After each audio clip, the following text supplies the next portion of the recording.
పనిచేసే ప్రభుత్వం ఉంటే ఏ విధంగా పేదలకు సహాయం చేస్తుందో మోంతా తుఫాన్ వల్ల అర్థమైందన్న ఎమ్మెల్యే. చిలకలూరిపేట మండలం పసుమూరులో గురువారం మోంతా తుఫాన్ ఎవరైతే నిరాశ్రులయ్యారో 205 మందికి ప్రభుత్వం తరపున ఆర్థిక సహాయం, నిత్యావసర వస్తువుల పంపిణీ, కుటుంబానికి ప్రభుత్వం తరపున 3,000 రూపాయల చొప్పున నగదు పంపిణీ చేసిన ఎమ్మెల్యే. 6 రకాల పంపిణీ గత ప్రభుత్వం నిర్లక్ష్యం వలన ఇలాంటి పరిస్థితి ఏర్పడిందన్న ఎమ్మెల్యే. ఎస్టీ కాలనీలోకి నీరు వచ్చిన వెంటనే నాయకులు, అధికారులు కష్టపడ్డారు. బాధితులకు అన్ని రకాల సౌకర్యాలు ఏర్పాటు చేసి ఇంటికి పంపుతామన్న ఎమ్మెల్యే. వైసీపీ ప్రభుత్వం పరిపాలనను గాలికి వదిలేసింది. సమర్థవంతమైన నాయకుడు లేకపోతే భవిష్యత్తులో ఎన్ని కష్టాలు వస్తాయో మోంతా తుఫాన్ ద్వారా చంద్రబాబు నిరూపించారు. వాళ్ళకి లోకల్ నాయకుల యొక్క సహకారంతో ఆ రోజు నెక్స్ట్ డే ఈ 3 రోజులు ఫుడ్ కానీ, ఎమ్యూనిటీస్ కానీ, వాటర్ కానీ మనం ప్రొవైడ్ చేయడం జరిగింది. సో ఈ రోజు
నెలటూరి కళ్యాణి గారు, విజయ గారు,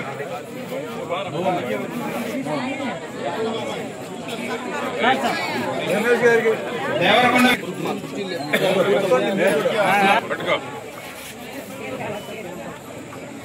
ఏకసిరి వెంకయ్యమ్మ గారు,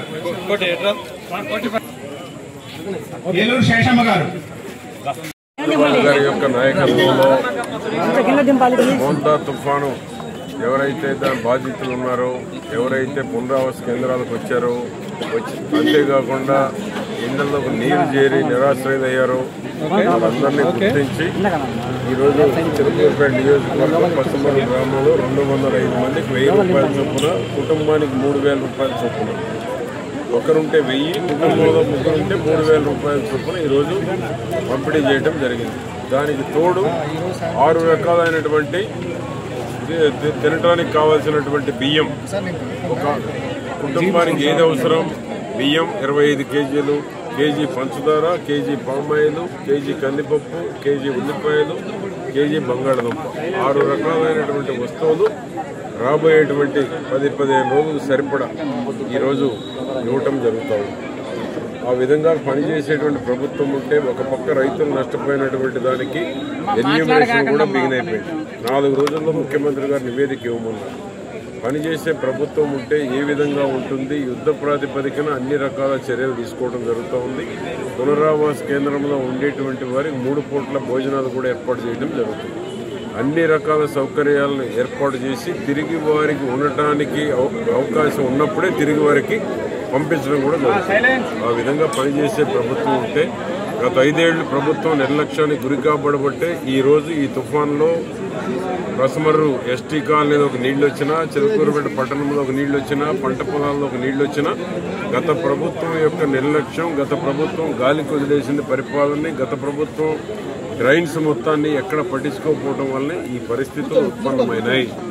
సమర్థవంతమైనటువంటి నాయకుడు లేకపోతే భవిష్యత్తులో ఎన్ని కష్టాలు వస్తాయి అనేటువంటి దానికి ఈ మోంతా తుఫాను వల్ల జరిగిన నష్టం ప్రజలు నెమరు వేసుకోవాల్సినటువంటి అవసరం కూడా ఉంది. మంచి నాయకుడు ఉంటే ఏ విధంగా ఉంటుంది, పనిచేయని నాయకుడు ఉంటే కష్టాలు ఏ విధంగా వస్తాయి, ఆ 5 సంవత్సరాల పరిపాలన వదిలేసిన తర్వాత రాబోయే రోజు ఏ విధంగా కష్టాలు ఉంటాయో ఈ మోంతా తుఫాను చూసిన తర్వాత చరిత్రలో ఎప్పుడు రాని ఎస్టీ కాలనీకి నీళ్లు వచ్చినాయి, పట్టణానికి నీళ్లు వచ్చినాయి, పంట పొలాల్లోకి నీళ్లు వచ్చినాయి. ఎప్పుడు ఊహించినటువంటిది ఇది.